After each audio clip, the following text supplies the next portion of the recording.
Hey everybody, what's one common thing that we all think about every single day of our lives? One commonality, one common thought. Food. Today we're going to be talking about nutrition and how it affects our daily life, and I am in my kitchen as a setting because why not? We're going to be talking about food. Since the beginning of time, nutrition has been the core of everything. No matter what you believe, whether you believe that God created the world with creation, or whether you believe that the Big Bang happened and evolution began to occur over time, no matter what you believe, food has been at the center of everything. Nutrition. We have to have food to survive. Think about cavemen. What did they do?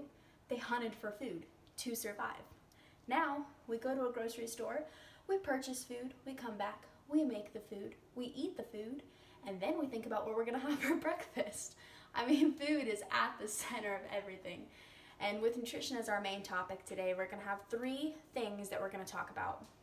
We're going to talk about chemicals, the difference between organic and non-organic foods. Then we're going to talk about dieting versus a lifestyle, because they're two completely separate things. And then we're going to discuss body image and self-love, because no matter what you think, that has such a big role in nutrition and how we treat our bodies and how we feed ourselves. So let's start talking about chemicals. The difference between organic and non-organic foods. When you purchase bananas at the grocery store and you're thinking, 20 cents more for organic bananas, they look the exact same, I'm just gonna get the non-organic. Let's think about the science behind why some are organic and why some aren't. Say you buy one organic banana and one non-organic banana. You set them out on the counter next to each other, and after 7 days, you look at them. Bananas turn brown when they ripen, correct? Okay. Well, an organic banana is going to ripen with brown streaks. A non-organic banana is going to ripen with brown spots. This is because the way that they are grown, non-organic bananas are sprayed with pesticides, and those chemicals produce little specks all over the bananas that you don't see when you purchase them. But when they turn brown, they have brown spots because of where they've been sprayed with chemicals. Organic bananas, have the streaks because the natural peel on a banana is made with streaks. When you open a banana, it has the strings. Those are the streaks inside the peel, and that's why they naturally ripen with streaks. Now, let's think back a little ways. Let's think World War II. Since then, the way that we eat has changed drastically. I mean, people grew food, mostly organic foods back then, because science hadn't really taken that leap of creating chemicals that could make foods last longer or keep them from looking bad or things like that. Science hadn't really taken that leap yet. So around World War II, foods were still mostly organic. They were grown, put in supermarkets, and then we bought them, took them home, and ate them. Now, advance to today, almost 2020, and almost everything that we eat has chemicals in it. And for the average family, can't afford to purchase organic foods, so we're forced to eat foods that are just filled with chemicals. And it's not our fault. I mean, that's just the way the world is. But chemicals are everywhere, and they've taken over almost everything. Processed foods are filled with chemicals, pesticides. Everything is filled with chemicals. Even the receipts you get from a grocery store. You touch the receipt, BPA everywhere. Chemicals are everywhere. Now let's move on to the next topic, dieting versus lifestyle. When you hear the word dieting, you automatically have a negative connotation in your mind. You're thinking, a diet? I have to restrict food? I have to limit what I eat? This is terrifying.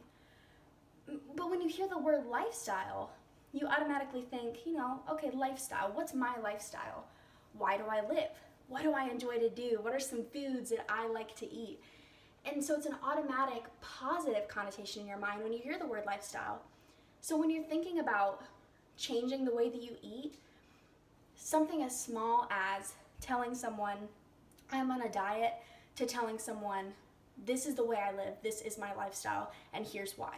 That can automatically change the outcome that you're going to have by doing that, simply because you're changing your mindset. Now, with mindset, let's consider body image and self-love. Now, with dieting, please remember, no two people are the same. Whether you are closely related because you're siblings, or whether you are completely different ethnicities, you don't even know each other, you live on opposite sides of the world, no matter what, no two people are the same. And that means that no one diet is going to work for both of you. You have to really just find out what's going to work for you and stick with it. And I think realizing that really helps people with confidence, because they realize, well, just because that person had success with that diet doesn't mean I'm going to. And so you just have to find what works for you and stick with that. Eat foods that make you feel good. I can't have dairy. I'm lactose intolerant. So why would I eat it if it just makes me feel bad all the time? Eat foods that make you feel good, and you will feel confident, and you will love yourself because of it. And another really important thing is words of affirmation. I think an important thing is, on your way to work or walking somewhere, just doing something that you enjoy, tell yourself in your mind the opposite of something you believe you struggle with. So say you think you're an angry person, okay? Well, on your way to work, in the car, tell yourself over and over again, I am happy today. I'm happy. I am happy today. Say it over and over. It sounds silly, but it will help you, and you will feel better throughout the entire day because you've told yourself you're going to be happy, you believe it, and that is what your action will be as a result. So nutrition is so much more than just the food we eat. It involves chemicals, picking foods that you think will benefit your body, the mental state of things, saying dieting versus lifestyle. And then thirdly, it involves loving yourself and believing in yourself and having confidence. Work on that body image and just work on eating things that make you feel good and understanding what nutrition is as a whole.